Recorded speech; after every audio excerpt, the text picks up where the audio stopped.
So the sequence you currently saw was entirely shot on OnePlus 6T, so I kind of thought why not throw it in the starting of this video.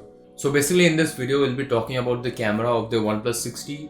We'll be talking about how good the camera is in terms of videography and photography, and I'll also show you all the samples of the photos and videos I took in order to test the camera. So I hope you'll find this video very useful. So hey guys, I'm Prithviraj from PR75K. So if you're new to this channel, then please hit the subscribe button because it does help me a lot. And if you want to get in touch with me or have any questions, then you can DM me on Instagram, so go follow me over there. This noise inside, so deafening. It's only one more day.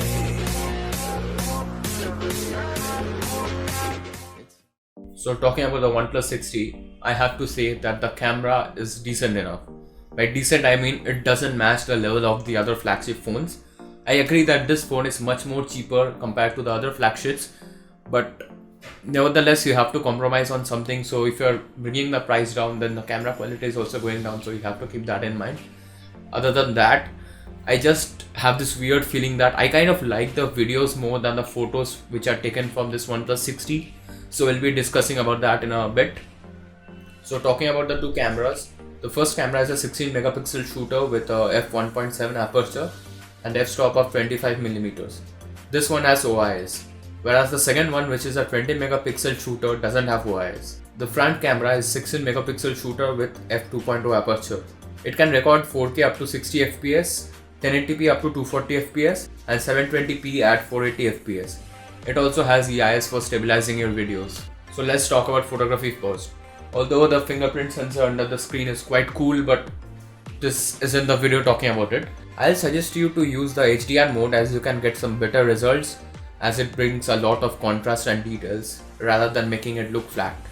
One thing I found out while taking a photo of my phone screen was that when I adjusted the exposure, I found certain flickers which just won't get away. It struggles at low light like most of the phone cameras out there. They have introduced this mode called Nightscape mode to get better results at night. What it basically does is that it increases the shutter speed, hence you really need to hold your phone steady in order to avoid shake. There's a slight improvement in the software as compared to the OnePlus 6, hence it seems better when it comes to edge detection in portrait modes. Frankly speaking, I quite like this one. When I saw the edge detection in Poco F1, I felt that it kind of looks very fake, unlike the OnePlus 6T over here. I didn't play with the front camera much, so here are some results and you can decide for yourself. Totally not a selfie guy. So as you can see in the portrait mode using the front camera as well, the edge detection is good enough. But my main question was how good it is for making videos.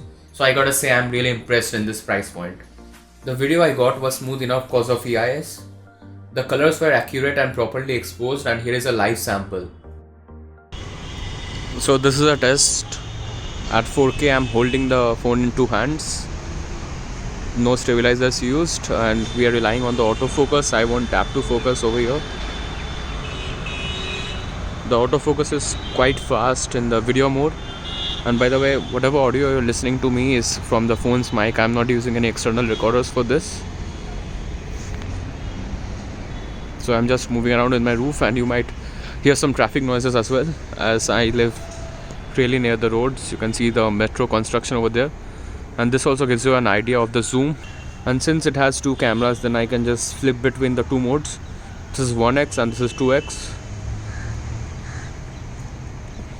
So it's at the evening time, so optimum lighting is there, and it's not in low light condition, so the video is quite good enough in this case.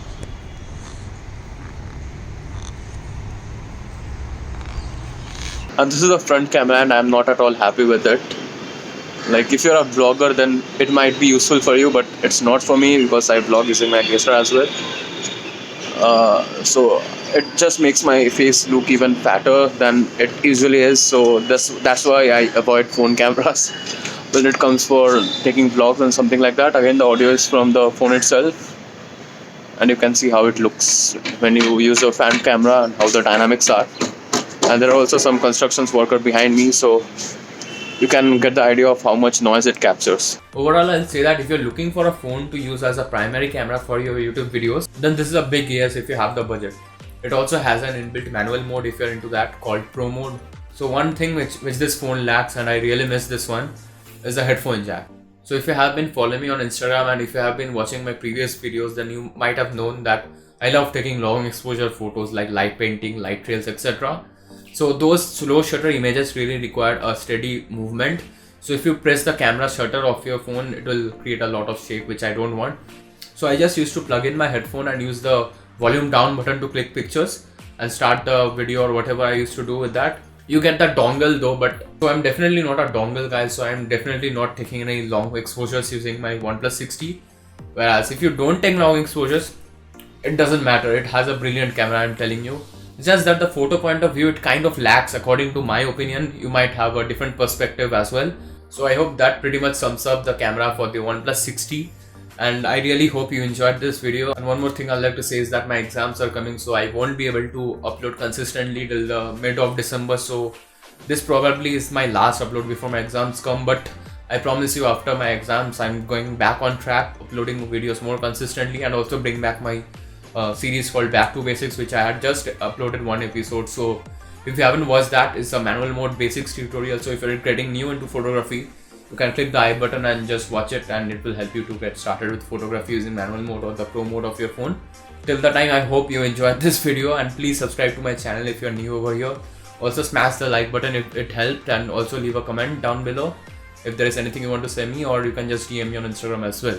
So thanks for watching, and I'll catch you in the next one. Till then, hasta la vista.